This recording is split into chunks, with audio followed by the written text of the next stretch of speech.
Egypt and some other friends of Nigeria will surely come out as a nation because we are fighting a just cause. Even a little child on the street will tell you this. We shall never go back to Nigeria again.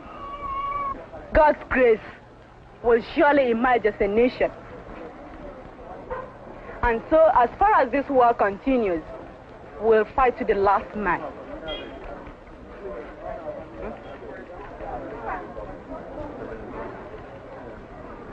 The leader of the Biafran people is His Excellency Lieutenant Colonel Ojukwu. In those hot days, the Quakers, the only thing we could do was to found a place where our fleeing compatriots could at least find an end to their flight.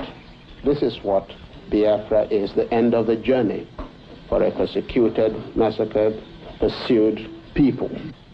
We have made all attempts at a democratic resolution of this crisis. I have offered open elections, plebiscite. I have offered just an open carte blanche suggestion, anybody who can find a democratic way of finding out the wishes of the people, let him suggest it and we will go for it. My name is... Before the war, Guy Akobo was a lawyer. A refugee from Port Harcourt, he talks about his brothers.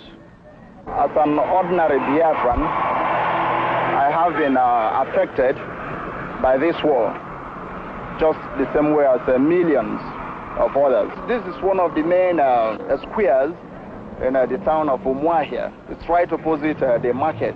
Now, most of the stores are open, not because they do a lot of business, but because they just have to keep open to make believe as if life is still normal, as if they're still carrying on their normal day-to-day business. They don't sell much, and even at the prices which they sell, the ordinary man in the street can't afford to pay for these products, but still they have to keep open. That is those who are not employed in essential services.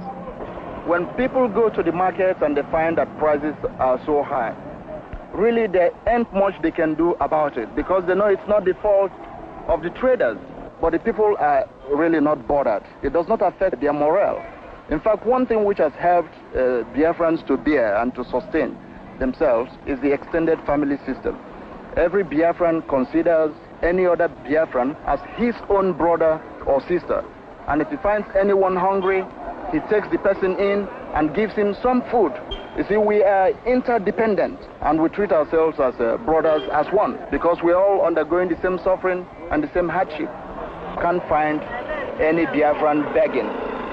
People are really ashamed to go begging either for food or for money. They prefer to do an honest day's work for their daily bread, because we understand what we're fighting for, and we prefer to make any sacrifice, whatever, no matter how long it lasts, so as to get our fundamental rights. That is the right to exist as a people, the right to protect ourselves, the right to our home, to practice our religion, to live as we would like to live.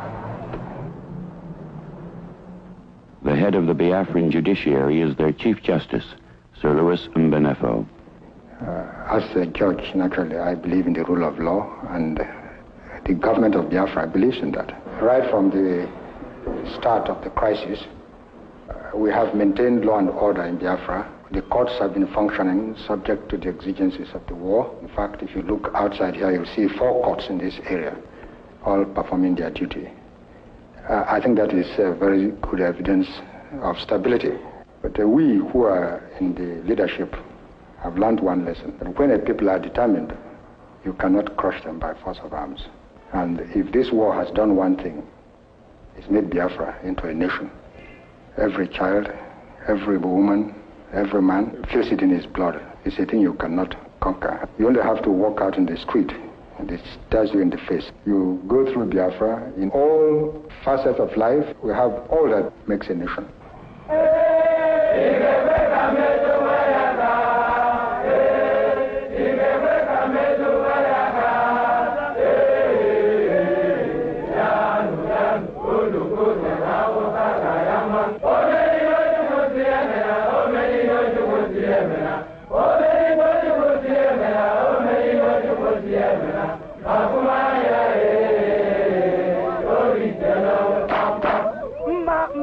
For nearly 2 years, the Igbo people have been fighting against an attempt at the systematic annihilation of their entire population.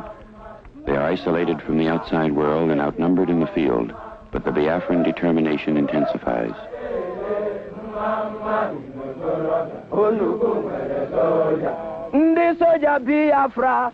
I have a large army on the field now fighting. The government and the people, or the government of Biafra has never paid that army. Everything that army uses till today is by voluntary contribution. The army of Biafra is fed by the locals in whatever area they're operating in. Talk of our troops, to really understand them, to understand us, one has always to bear in mind that we are fighting most reluctantly. We're not fighting as a concerted policy to do something or to seize something. It's a reflex action. We have to do it because something is happening to us. And that affects the whole attitude of the military. All of them would sooner see an end to all this. I am Major General Philip Effiong, the Chief of General Staff of the Biafran Armed Forces. When this war started, we had 128 rifles. We did not have a single mortar, certainly not a single mortar shell. And we just had no answer to these things. The Nigerian propaganda is quite effective because they give the impression that we are finished here. Of course we are far from finished, and we do know that we can go on fighting them. We are always in readiness, and that we're quite prepared to carry on this struggle for as long as the Nigerians like. You dismount. That's the order. Come on!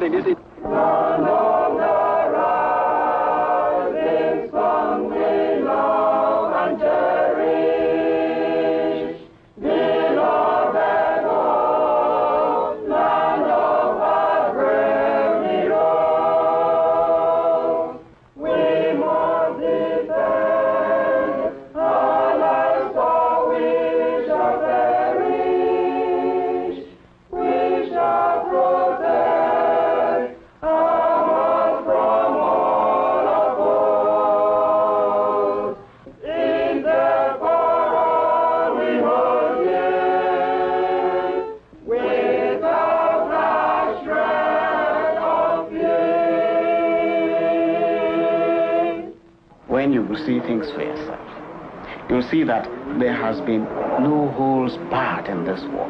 As far as the Nigerians are concerned, it has been total, it has been all out. But the truth is this, that we are fighting for our survival.